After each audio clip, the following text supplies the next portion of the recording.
I will burn this fitness community to the ground before I spend another minute watching one of these shitty influencers peddle bullshit.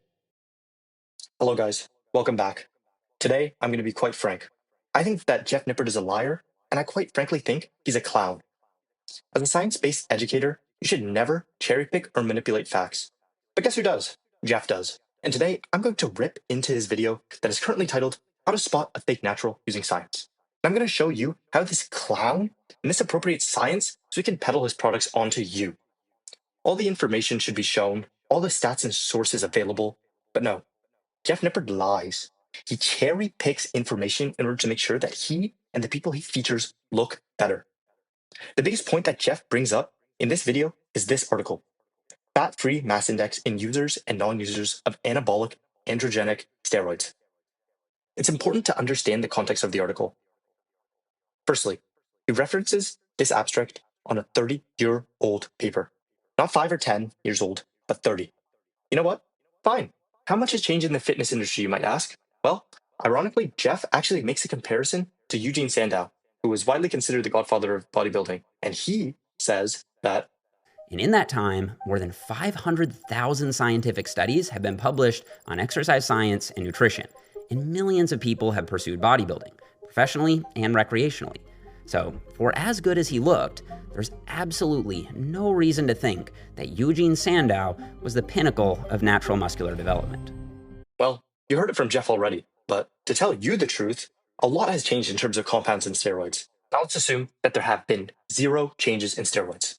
We can look at this abstract that Jeff has shown and see a bunch of issues. Firstly, let's look at the amount of participants. There are 157 athletes total, 83 steroid users and 74 non-steroid users. From here, we can already ask several questions and see the holes in this study.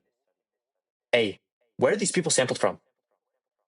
We're told it's LA and Boston, but this is an extremely small subset for an area and from 30 years ago. We don't even know the diversity within this group. This is terrible for making large claims. 2, what stops these people from lying? Sure, you can assume most people don't have much of a reason to lie in a survey, but again, how do you know they must be natural? Was it the same as Jeff's, where he trained with these people one time and said, yep, all these people must be natural? Few people pointed to subject number 5's quads as being a little suspicious, but I got in a leg workout with him, and I definitely think he earned those quads naturally. Third, how advanced are the trainees? This is important, and it's something that Jeff himself admits. The more you train, the more muscle mass you'll put on, and the higher FFMI you will have. When did the steroid users start taking steroids? And how long have they been on it?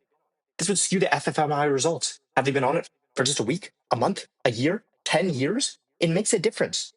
And then how much are these steroid users cycling with? Is it 100 milligrams of test a week? Or is it 100 milligrams of test every day? There's a huge variety in the abundance and the usage of steroids and how that will affect someone's physiology as well as their FFMI. But none of these questions Jeff asks. On top of that, at the end of the abstract, the authors conclude that, and I quote, this may represent a useful initial measure. Jeff uses this as a focal point of his argument. His entire video is centered around FFMI. He says it over 20 times in his video. This is an initial measure in Jeff's video, and it's far from it. Again, quoting from the study, it says, and I quote, nothing can be fully concluded, but this study can help for spotting enhanced individuals. Emphasis on the can. It's not saying it will. It's not saying it's a 100% definitive answer. It's saying it can. Remember, this is one of Jeff's focal points for his entire video. Now, for reference, I was able to see all of these issues from just the abstract alone. Who knows the countless other issues are in the entire rest of the paper? Hey guys, I'm really sorry for the interruption. If you'd like to see me dissect some of Jeff Nippard's other videos, I'd love to bring more light onto this carnival that is the fitness industry.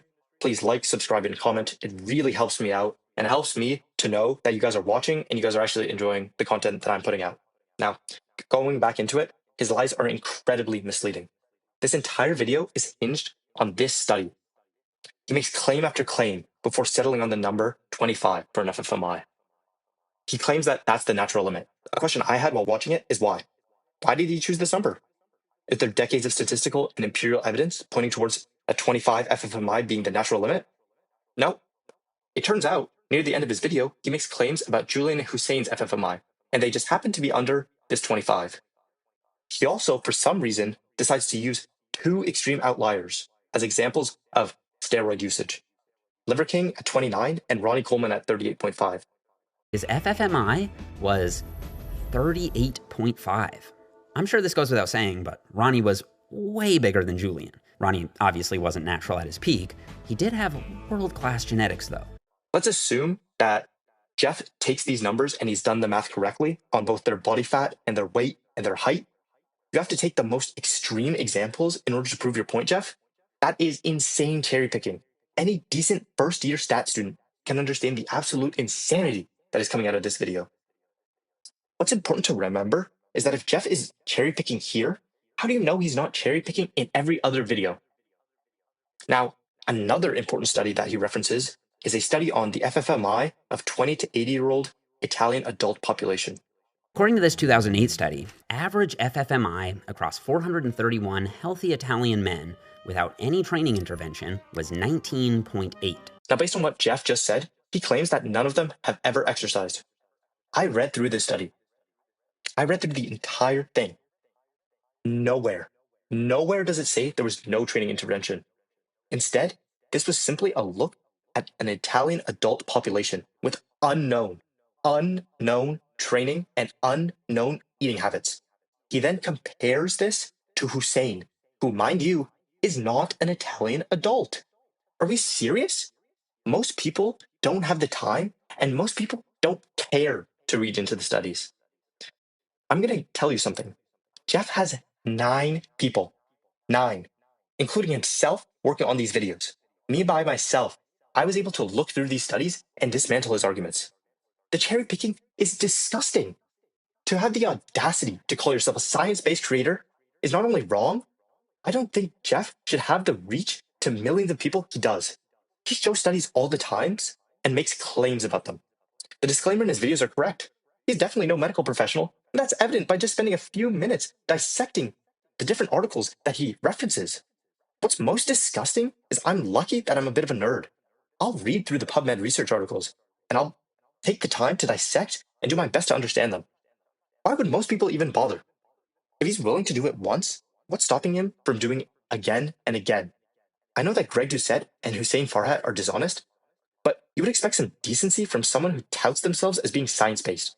He puts science in the title for more than half of his videos. On top of that, how does this study relate to the video? Is Hussein an Italian adult? This is a non-equivalence.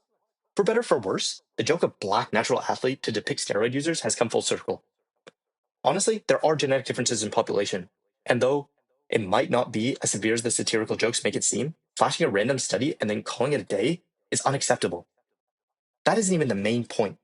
According to this 2008 study, average FFMI across 431 healthy Italian men without any training intervention was 19.8. Jeff specifically says that according to the 2008 study, the average FFMI across 431 healthy Italian men without any training intervention was 19.8. We just dissected why it wasn't, but again, that's insane that he can just lie like that. Now, you might be asking yourselves, why does it matter? It establishes a precedent. If Jeff's cherry-picking his findings here, what's stopping him from cherry-picking his findings in his other videos, where he has a study to sell you, programs to sell you? Nothing is. Now, before scrolling down to the references, guess what you get bombarded with? His macro factor plug, his ebook plug, and then a funnel into selling you his programs. Jeff is dishonest, and in my opinion, he's a clown. I am sick and tired. I'm just tired of him being treated like the golden boy of the fitness community. This video is just the start. If he's willing to lie this much in one video, I'll happily bring to light everything else he lies about. If you'd like to see me dissect some of his other videos, I'd love to bring much more light onto the carnival and circus that is the fitness industry. Please like, subscribe, and comment. It really does help me to know that you guys are watching and you guys are enjoying this content. So it would also help me to know that there is support behind me. Stay skeptical and have a great day.